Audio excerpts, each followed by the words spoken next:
মধ্যশিক্ষা পর্ষদে 2025-এর test পেপারে 439 নম্বর পেজের 12 আর 13 অঙ্কগুলো আমি দেখাবো আজকে। 12 একের অঙ্কটা দেখো, এখানে tan square theta plus cot square theta = 10/3 হলে tan থিটা প্লাস কট থিটার মান বের করতে হবে একটা, আর একটা tan থিটা মাইনাস কট থিটার মান বের করতে হবে। এই মানগুলো বের করার পর সেখান থেকে আমাকে tan থিটার মানও বের করতে হবে। দেখো আমি অঙ্কটা কীভাবে করছি। প্রথমে আমি tan square theta plus cot square theta = 10/3 আমি লিখে নিয়েছি। এবার আমি এটাকে ফর্মুলা ফেললাম। এটা দেখো, যদি ট্যানটাকে আমি এ ধরি, কটটাকে বি ধরি, তাহলে A square theta plus B square, মানে এ স্কোয়ার প্লাস বি স্কোয়ারের ফর্মুলা পড়ছে।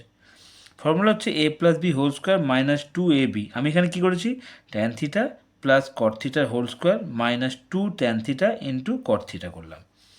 এখান থেকে সমান সমান 10/3 লিখলাম। তারপরে আমি এই tan থিটা প্লাস কট থিটার হোল স্কোয়ারটা লিখে রাখলাম, -2 দিলাম। আর এখানে ট্যান লিখে কটের জায়গায় আমি এটাকে ভগ্নাংশে একটা ফর্মুলা ফেললাম, কট = 1/tan। তাহলে ট্যান কেটে গেল, পড়ে থাকছে 2। আর 2টা কী করলো, মাইনাস ছিল, ওটা ওপরে গিয়ে প্লাস হয়ে গেল। এটা যেমন আছে তেমন টুকে দিলাম। পরের লাইনে আমি কী করলাম, এই যে এখানে স্কোয়ারটা আছে এটাকে আমি ওপরে নিয়ে গিয়ে বর্গমূল করে দিলাম। তাতে এবার ভগ্নাংশে যোগ করলাম, কিছু নেই মানে 1 আছে, 3 একে 3, 3 3 ভাগ করলে 1, 10 একে 10, 3 2 6, তাহলে কত হলো 16/3। তারপরে দেখো এটাকে বর্গমূল করার পর, তার মানে 16 বর্গমূল 4 আর 3 বর্গমূল তো করা যায় না, তাই √3। তাহলে আলটিমেট হলো tan থিটা প্লাস কট থিটা 4/√3। এটা একটা মান বেরিয়ে গেল, 1 নম্বর সমীকরণ। তারপরে দেখো আবার আমি কি করলাম, tan square theta plus cot square theta = 10/3 লিখলাম। আবার একবার ফর্মুলা পেলাম, এরই আরেকটা ফর্মুলা, যেটা আমি a স্কোয়ার প্লাস বি স্কোয়ারের আরেকটা ফর্মুলা হচ্ছে a - b whole square plus 2ab formula ফেললাম। এখানে মাইনাস, এটা প্লাস করলাম।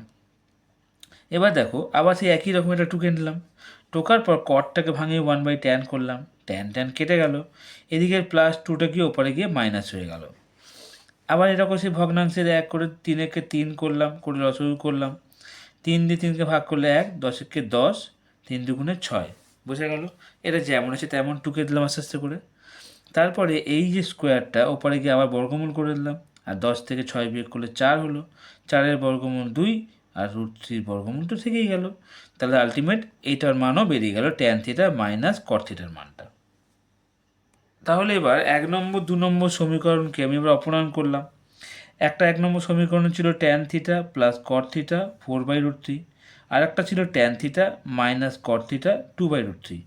অপনয়ন করলাম, কটটা কেটে গেল, যোগ করলে 2 tan থিটা, এটাকে যোগ করলাম, করে দেখো √3টা লসাগু করলাম, করলে 4 + 2 মানে 6, 2 দিয়ে কাটলাম, এই 2টা করতে গেল না, এদিকে 2টা এপারে এসে ভাগ হয়ে গেল, কাটাকুটি করলাম, 3/√3, 3কে ভাঙিয়ে দিলাম, মানে 3 ভাঙালে সমান সমান √3 গুণ √3, এই দুটো গুণ করলে 3 হয়, তাই জন্য 3কে ভাঙে আমি √3 গুণ √3 করলাম। √3 একটা কেটে গেল, তাহলে tan থিটা = √3। এইভাবে অঙ্কটা করতে পারো। 2 নম্বর অঙ্কটা দেখো, 5 cos square π/3 plus 4 sec square π/6 minus tan square π/4। নিচে দেখো বাই দিয়ে sin square π/6 plus cos square π/6। এটা দিয়ে আমাকে অঙ্কটা করতে হবে। আমি অঙ্কটা করেছি, দেখো প্রথমে আমি কোশ্চেনটা টুকে নিয়েছি। এবার দেখো আমি কি করলাম, 5 cos স্কোয়ার π/3 সেটা মানে হচ্ছে 60 ডিগ্রি। আবার দেখো 4 sec স্কোয়ার π/6 এটা হচ্ছে 30 ডিগ্রি।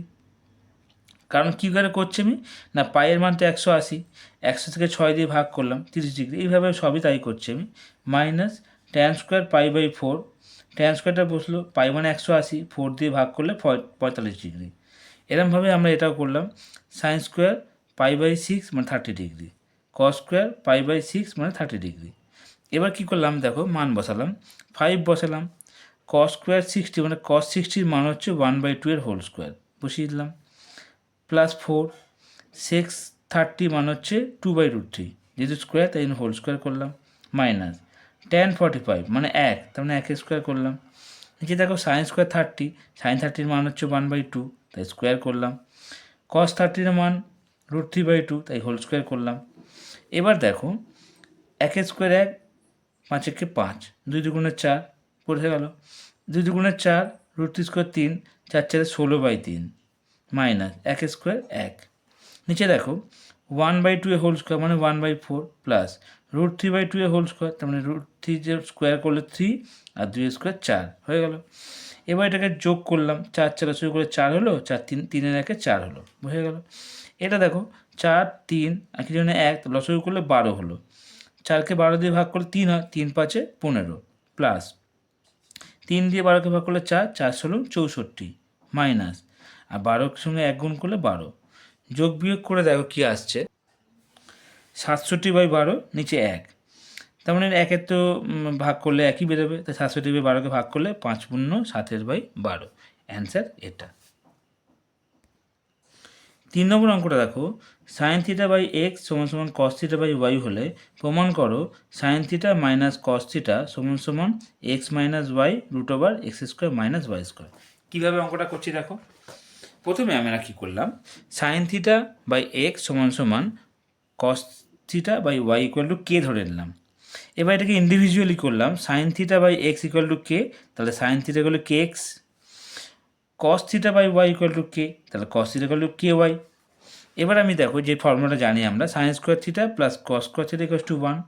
আমি এখানে কী করলাম, সাইনের জায়গায় মান বসালাম kx এর হোল স্কোয়ার প্লাস ky এর হোল স্কোয়ার। এবার এটাকে individually k² x² plus k² y² = 1, কে এটা কমন নিয়ে নিলাম, তাহলে x² প্লাস y² পড়ে থাকলো, একের সঙ্গে এটাকে করে দিলাম, মানে x² y² ওপরে গিয়ে ডিভাইড করে দিলে তাহলে কী হচ্ছে k² = 1/x² প্লাস y²। এবারটাকে বর্গমূল করলে স্কোয়ারটা গিয়ে তাহলে k = 1/√x² প্লাস y²।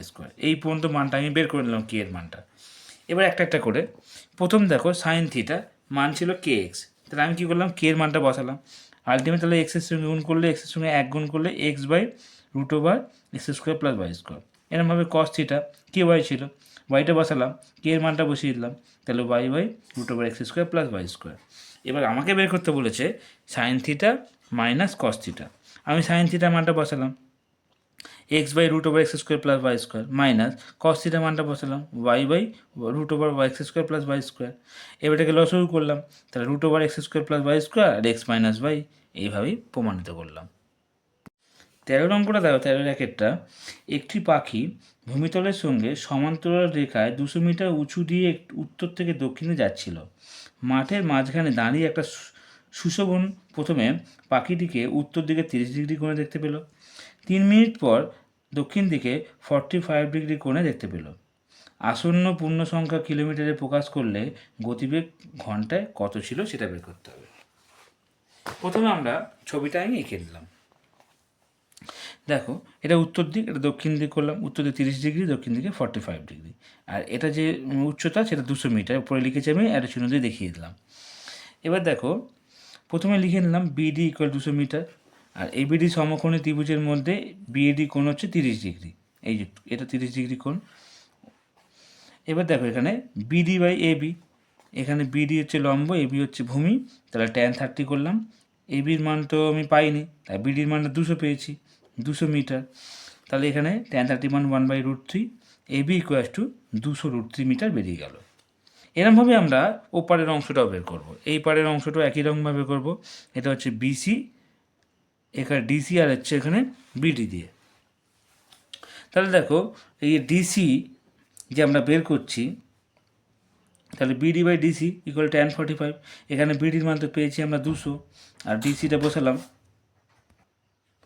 তাহলে এখানে কি করলাম, BD/DC = 1, DC = 200 সঙ্গে 1 গুণ করলে 200। তাহলে এবার আমরা কি করব, AC বের করব। AC মানে এখানে পুরো কতটা পথ সে গেছে 2 মিনিটে, তাহলে AC বের করলে 200√3 প্লাস 200, √3 এখানে 200টা কমন নিয়ে নিলাম, √3 প্লাস 1, √3 মানটা বসালাম 1.732 প্লাস 1 যোগ করলে 2.732, 200 সঙ্গে গুণ করলে 546.4 মিটার, এত প্রায় 3 মিনিটে যায় 546.4 মিটার, তাহলে 1 মিনিটে যাবে কত, 546.4/3, আর 60 মিনিট মানে 1 ঘন্টায় কত, তাহলে এটাকে 60 দিয়ে গুণ করলাম, করে পয়েন্ট তুলে 10 করলাম, 0 0 কাটলাম, করে এসছে 10928 মিটার। তাহলে এটাকে যদি আমরা কিলোমিটার ভাগ করি, তাহলে 1000 দিয়ে ভাগ করলে হচ্ছে 10.9, আর আসন্ন মান করলে 10-এর সঙ্গে 1 যোগ করে 11 কিমি পার ঘন্টা।